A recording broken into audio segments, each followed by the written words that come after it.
what I got for Christmas. Yep, it's the Raw Beauty Kristi x ColourPop Cosmetics at Foresight palette. And can't forget this little guy. So today I'm going to try this out and give my thoughts. I'm pretty sure my thoughts will probably be positive, because most of ColourPop's palettes are really good, and I'm definitely not biased at all by my love for Kristi. So I will zoom you in, and we will get started. I'm gonna start off with my e.l.f. Poreless Putty Primer.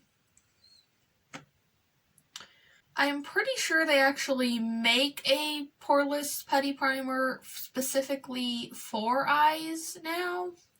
The thing is, I just don't care. I really like this one, and I'm not gonna buy another one. Maybe when it's gone, I'll think about it, but until then, nope. Now that my eyeballs are primed, we can start working with this.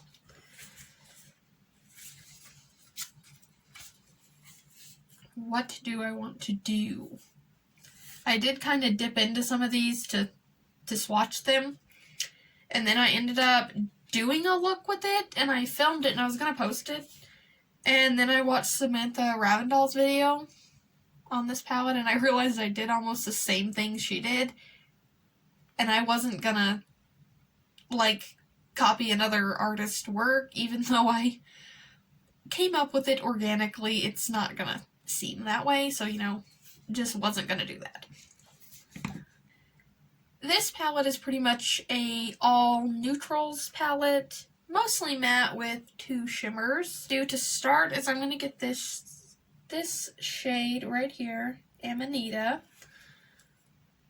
on just a fluffy little blending brush. Because this palette doesn't have a mirror, I'm just going to use this little Meant to Be palette from ColourPop also as a mirror.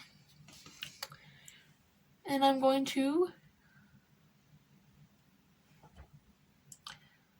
come in with this shade, Amanita, just in my crease area.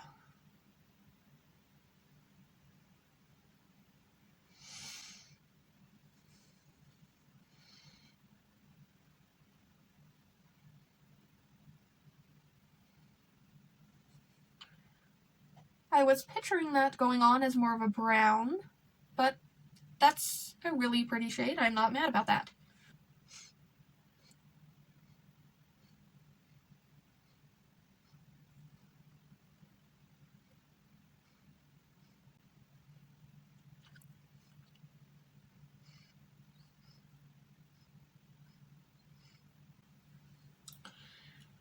I'm usually more of like a pastel bitch when it comes to eyeshadows, or a bright and colorful bitch.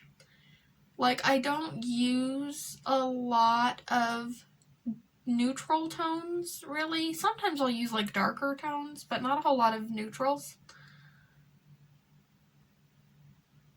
So I feel like this palette is a good addition to my collection.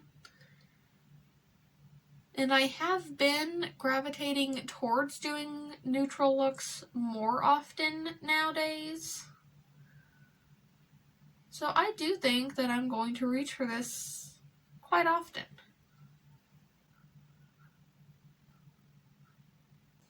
Just grabbing my little e.l.f. blending brush just to kind of blend out the edges of the shade a little bit.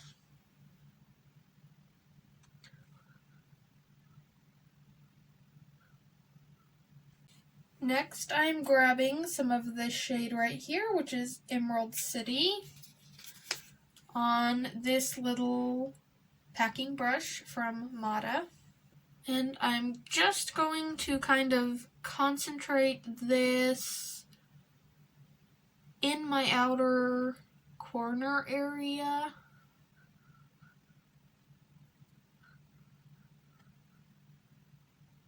And kind of wing it out just a little bit.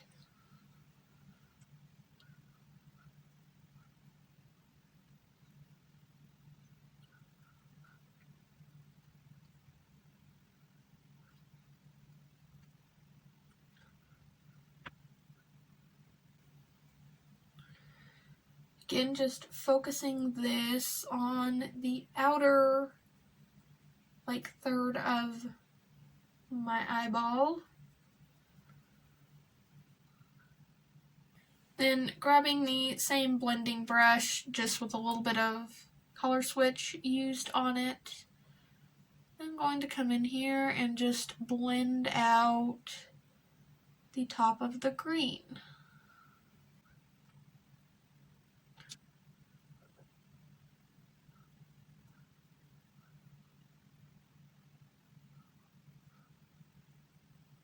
And now, just to blend out the harshness of that green against the purple, I'm going to grab this shade right here, which is Fiddlehead.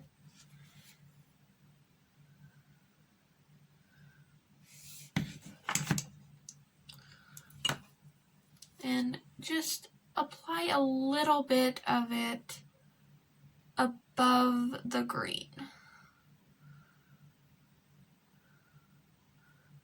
And that should help blend down any really harsh line.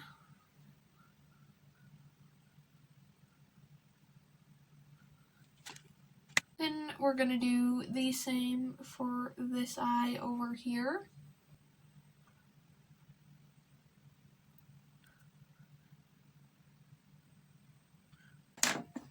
Now, again with this little blending brush, just going to come in here and blend everything out.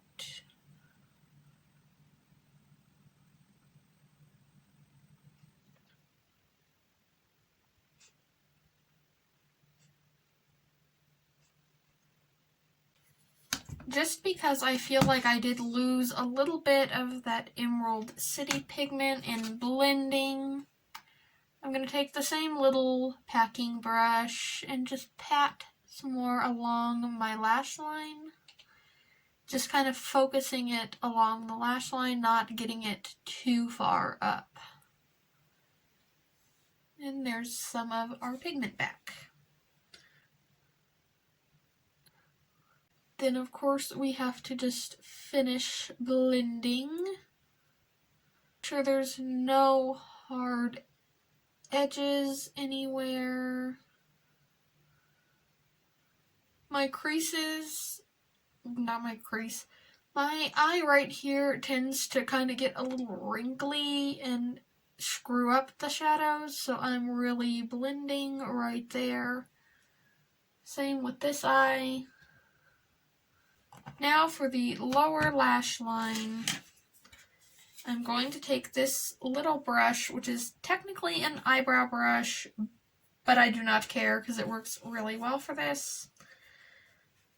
I'm going to grab some more of the shade Amanita, just a little bit on this.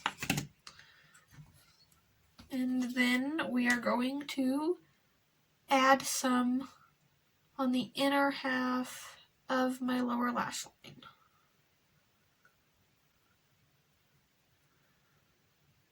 Really just focusing it on the inner half.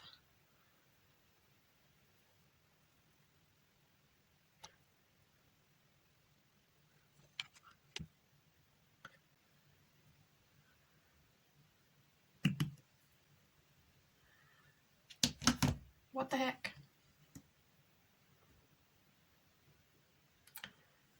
My tripod is breaking. Wonderful.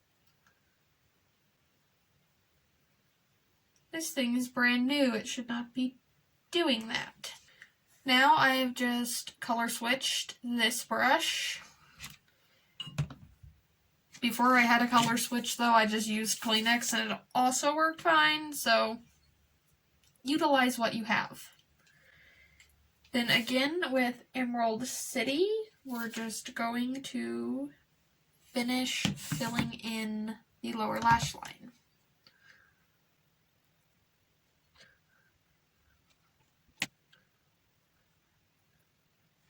I should also mention that one of these colors, probably one of like the more red colors, is technically labeled by the US government as not being safe for the eye area. But I will say that I have used that pigment around my eyes many times. I've used those pigments that have those warnings around my eyes many times, and I have never had a negative reaction to it. And I do personally feel like it's just unnecessary to put that warning because many other countries use the same pigment and don't have to. So personally, if you don't want to listen to what the FDA has to say, you don't have to.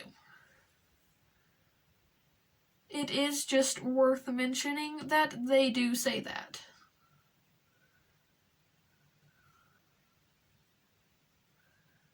Personally, I say, screw the FDA, I am going to put pretty pigments on my eyes. I was originally going to do like a halo eye, but I've kind of changed my mind about that. Instead, I'm going to do sort of a half-cut crease situation. So I have my e.l.f.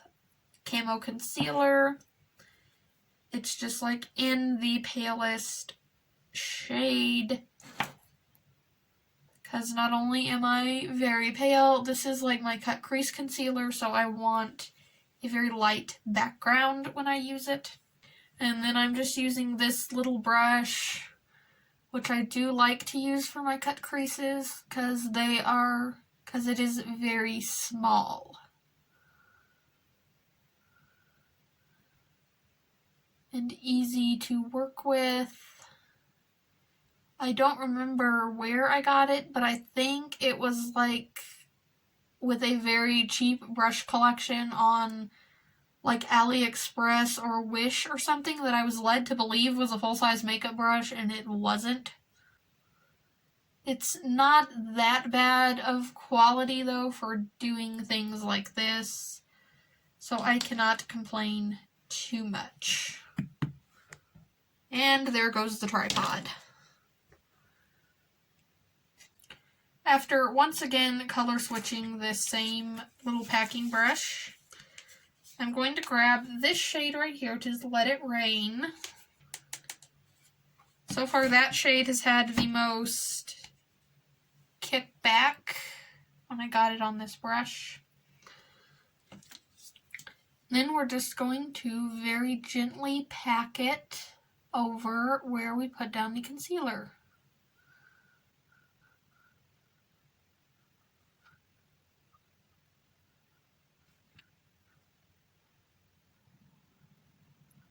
So far, this shade definitely has the most kickback, but it's nothing like too horrible. As long as you tap off the excess, you should be fine.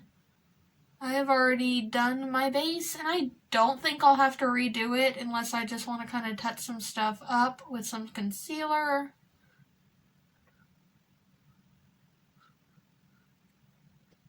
Not 100% sure cutting my crease was actually necessary, but I'm gonna just go ahead and do it on the other eye too, so. Same puny little brush, same deal. I usually find it easier to kind of let the crease cut itself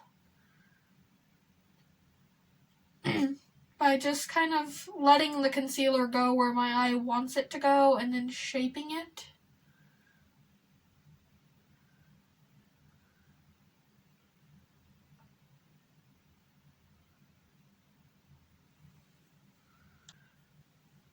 I usually try to get in there while the concealer is still damp so it will hold the product better.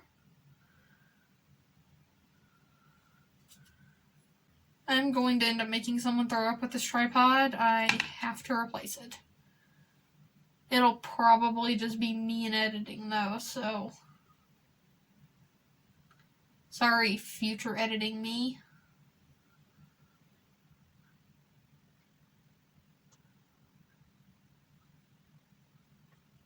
Now we're going to grab the shade evergreen, this goddamn godforsaken tripod. I'm going to just wipe off this little, like, it's called a glam topper. It's from Mata, and I love this thing. It's stained, I'm sorry. Like a little, it's basically like a little silicone doe foot, and you can just dip it into a shimmer shadow, like evergreen right here, and use it to apply it instead of your finger.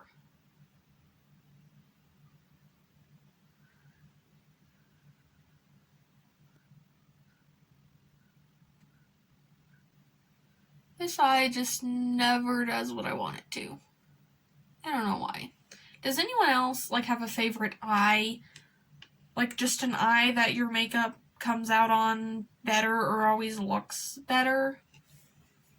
I mean, I know everybody has, like, a favorite boob, but I've never heard anyone talk about their favorite eye. My favorite eye is this one. So let me know down in the comments which eye is your favorite. Assuming that you have one and I'm not just a complete weirdo, which if I am, that's fine too. Then I just like to take my finger and kind of smooth out where I put the shimmer shadow.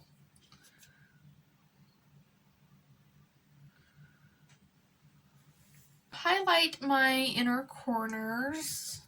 I'm just going to use this little e.l.f. crease brush. I'm going to grab this shade right here, which is Chanterelle. Chanterelle. I can't English.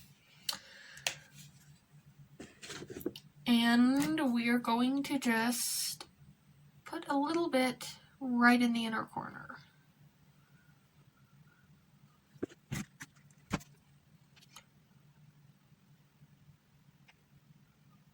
Then I just wiped off this little topper with a tissue with some makeup remover on it. And we're going to go in with Mycelium, which is the Super Shock shadow from the collection, and just pop that right in the inner corner over Chanterelle.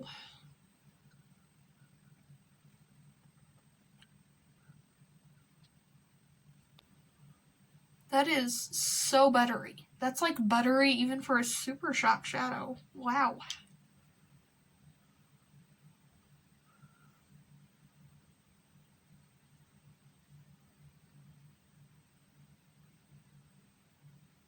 Then once again with our little blending brush, let's just clean up some edges, kind of even everything out. And then we can do liner, which I'm just going to use this little e.l.f. thing. I am not sure what it is called, but it is in the shade Jet Black. To try my best to stay in frame while I do this time.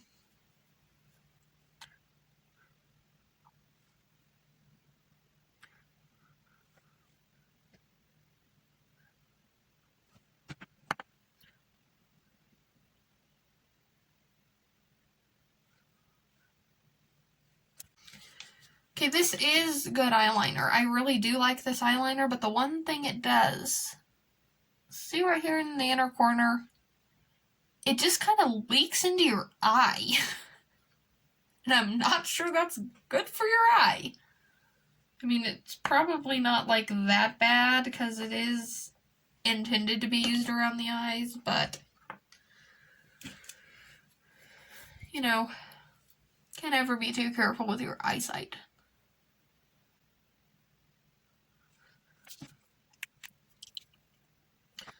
Watch this stupid eye look better this time just because I said it wouldn't.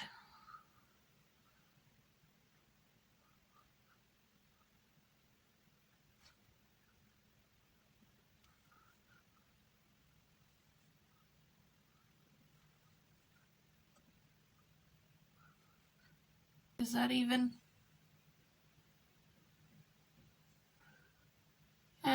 That's as even as it's gonna get. Sisters, not twins. I know that's about eyebrows. I don't care. It's about eyeliner now, too. I'm using the Milani Highly Rated mascara in black.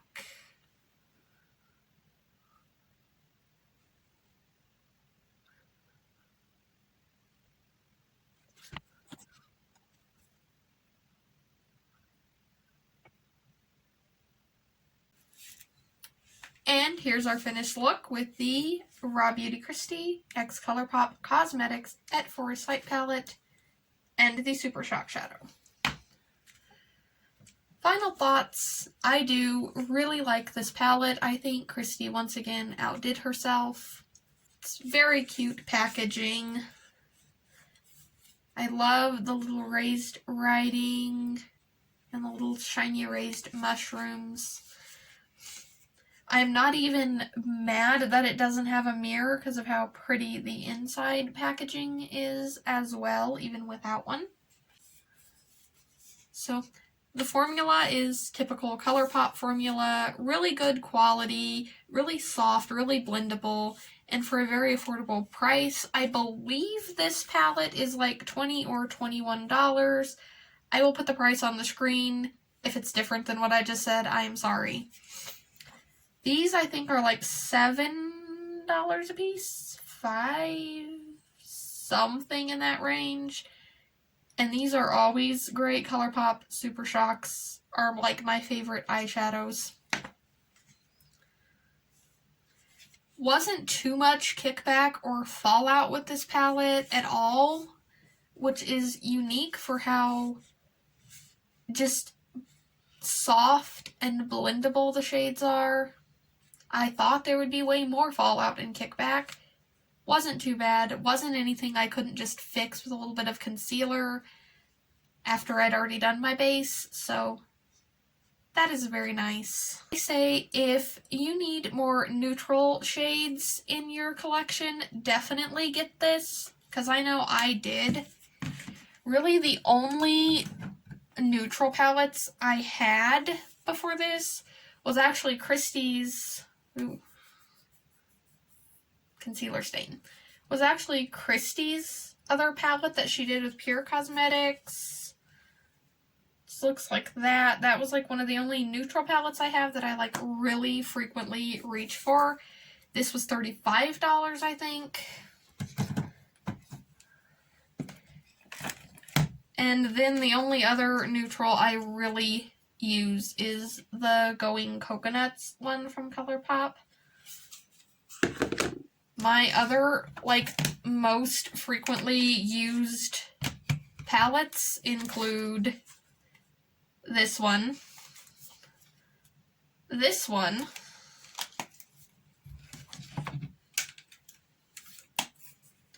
and these two. So yeah, not that many neutrals in my most grabbed palettes. I feel like my collection needed something like this, and I do think I will be reaching for it a lot more than I do my other neutral palettes. Just because the formula really is good, the product is really good, the artwork is so pretty. I love the Pacific Northwest so much. I would love to move there one day. I think it's one of the most beautiful places on the planet. I mean, this, like, watercolor artwork, that's, like, the kind of thing I would get tattooed. Which I am going to get a tattoo this year, hopefully. It's on my 2021 goals. People will just wear masks so we can be safe again. That'd be great. So, yeah, I think definitely if you're looking for more neutrals in your collection, if you're looking for some really unique, pretty duochrome shimmers, definitely get this. If you just love Kristi and want to support her, definitely get it. It's part of the reason why I got it, was just because I love her and I think she's great. And on the off chance that you ever see this, Kristi, congratulations on your beautiful little family. I couldn't be happier for you, and I always love seeing your pictures on Instagram. I will definitely be breaking this out to play with it again soon, and I highly recommend it. So that's my video for today, first one of 2021. I'm going to try to film more this year. Hopefully this year will be a little bit less dramatic and horrible than 2020 was, because, like, oh, 2020, you sucked. So I will see you guys later. Thank you so much for watching. Please don't forget to click like and subscribe if that's something you want to do. And please, for the love of God, wear your mask and be safe. It's not that hard. Just please do it for everyone's sake, including your own. Please. I'm begging you. Thank you so much for watching. I will see y'all later. Goodbye.